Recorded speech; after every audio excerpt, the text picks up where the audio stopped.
Off Day, welcome to the proclamation signing for Juneteenth Freedom Celebration Day. We'd like to recognize our Lieutenant Governor Ray Tenorio and the Guam Black Network. Juneteenth.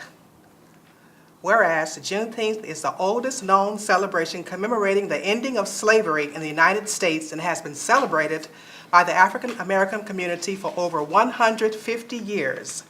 President Abraham Lincoln signed the Emancipation Proclamation on January 1st, 1863. The news on the proclamation had little impact due to minimal number of Union troops to enforce the new executive order. It was not until 2.5 years later when Major General Gordon Granger arrived in Galveston, Texas, with news that the war had ended and that the enslaved were now free.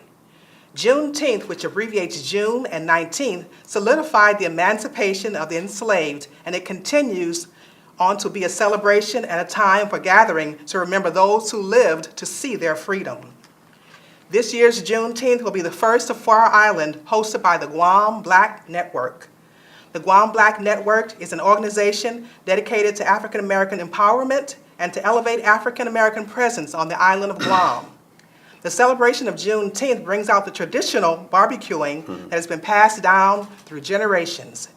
In that spirit, a Texas-themed barbecue will be held at Epau Beach, which will bring the African American community of Guam together and celebrate the first annual Juneteenth.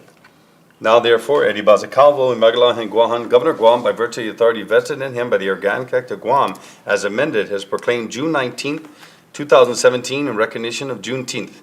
In witness whereof, the governor is hereby set his hand and caused the great seal of Guam to be affixed in the capital city of Agatna on this 16th day of June in the year of our Lord, Anno Domini 2017. Signed, Eddie Bazacalvo and Magalahan Guahan, and countersigned yours truly, Ray Tenorio. Congratulations. Thank you very much. Thank Job you. well done. All right, thank you. Thank you.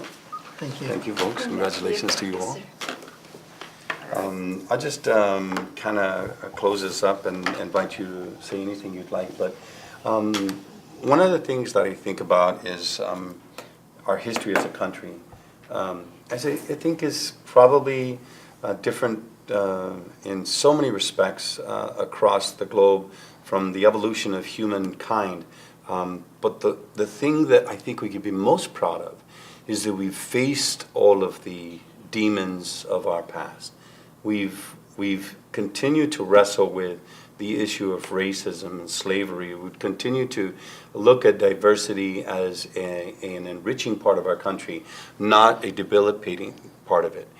We've looked at the differences and the talents and the nature of our humanity in the American family as something that is a beacon for other countries to look at inclusion and look beyond the color of the skin and look at the heart of the person, the wisdom of their words and what their intentions are.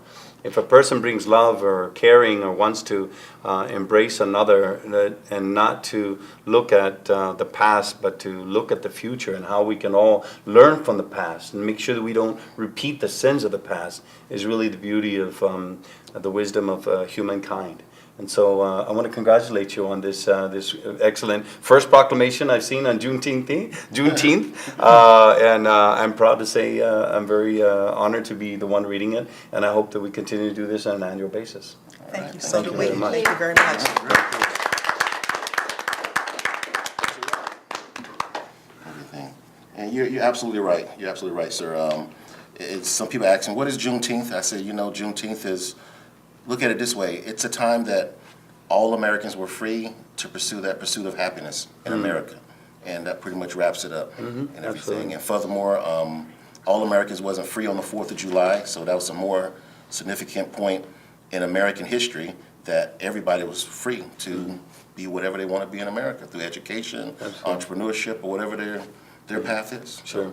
So, I have to say, my favorite president is truly Abraham Lincoln. yes. The courage, the wisdom, the inspiration that he is by educating himself, by being of a humble home. I mean, I can relate to all of those things. Yes, yes. I know what it is to not have. I know what it is to struggle to get through life as he did. And I thought, of course, a very different time. But in 1865, it's kind of interesting because it was 100 years later that I was born, in February 1965. And so I look, at Abraham Lincoln and his history and his legacy is one of the most defining things, and that's why the Lincoln Memorial is one of the most beautiful places I've seen in our capital. So, thank you, folks, for being here today. I appreciate it. And I applaud you. Thank you again. Look forward to the Texas-style barbecue. Tomorrow. We look forward to seeing you there. All right, thanks a lot. You guys take care.